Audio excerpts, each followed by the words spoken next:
Memes and Nightmares is a satirical film that dives into the world of NBA Twitter. And joining me now is a man at the forefront of it all, Mr. Josiah Johnson. Josiah, how are you this morning? I'm doing good. Blake, what's cracking? I'm good. I'm good. So, Josiah, just kind of give me a basis of what exactly people are in for with this film. It's hard to just put it into words, but I think they're in for an amazing ride, an enjoyable ride, entertaining look at NBA Twitter and the world and culture behind NBA Twitter. But also, they learn that memes aren't always what they seem, and I think that is a central, vital aspect of this film as we take this deep dive into basketball culture, into the world around NBA Twitter. Some of the central figures as a part of the community, but I think it's just a good satirical fun. It's more of a mockumentary style look at the world and culture, which obviously NBA Twitter is in itself. It's definitely, I don't want to say mocking, but satirical, comedic use where we can talk about events that go on in the NBA. One of the things I love about NBA Twitter and Black culture in general is we have a tendency to not take anything serious, to find the humor, but using that humor as a coping mechanism for the things that we're dealing with. So this film, I think, just shows even the casual person, everybody who's always wondered what exactly NBA Twitter is, gives it an inside look, but in a way that's fun and entertaining and engaging. And hopefully they leave the film understanding not only about NBA Twitter, but the impact that it has on the culture and the community at large.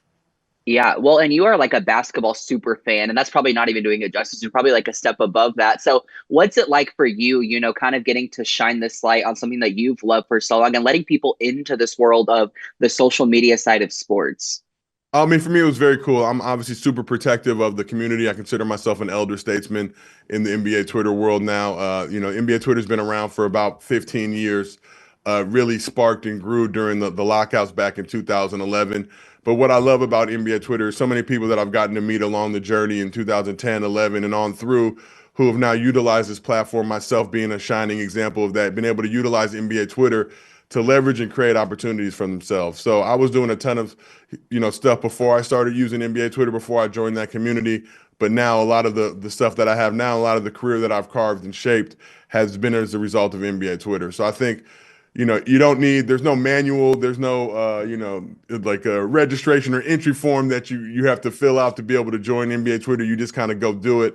But you really have to learn it, and to be successful at it, you really have to appreciate, respect the culture, and really just try to understand it.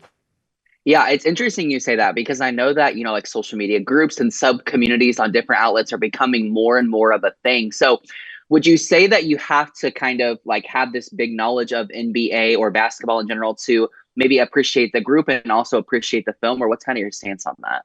Oh, I think you just got to be a fan. At the end of the day, it doesn't require a ton of knowledge. I think you have to be willing to learn, willing to be knowledgeable, willing to use all the resources, information out there to help make yourself knowledgeable. But the reality of the world that we live in, especially on Twitter nowadays, really knowledge isn't as essential and vital as it used to be.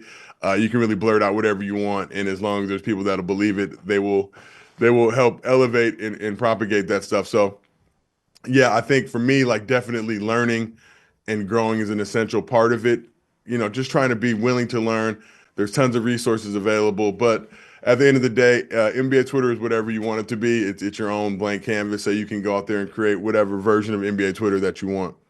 Yeah, I love that. Well, and you mentioned this is kind of like a mockumentary style, which is something that we're seeing more and more of as well in kind of media and culture in general. So, how did the basis of this film kind of come about, or when did you guys come together and you're like, all right, this is something that we're actually going to do and put together and see what happens? So it's funny, back in 2021, I was watching NBA playoffs, live tweeting as I tend to do.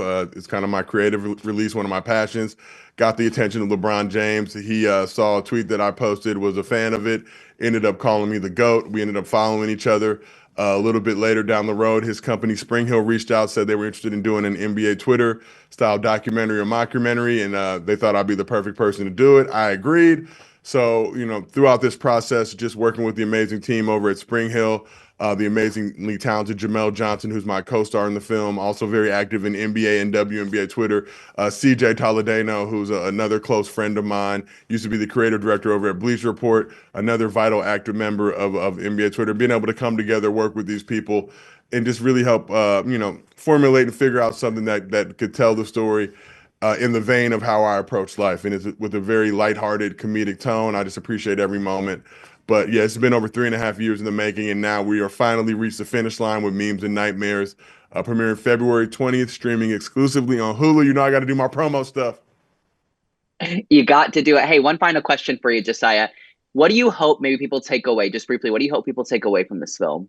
I think appreciation and respect. So the film centers around the main plot point is a J.R. Smith squinting meme, which I'm sure anybody who's been in NBA Twitter is familiar with.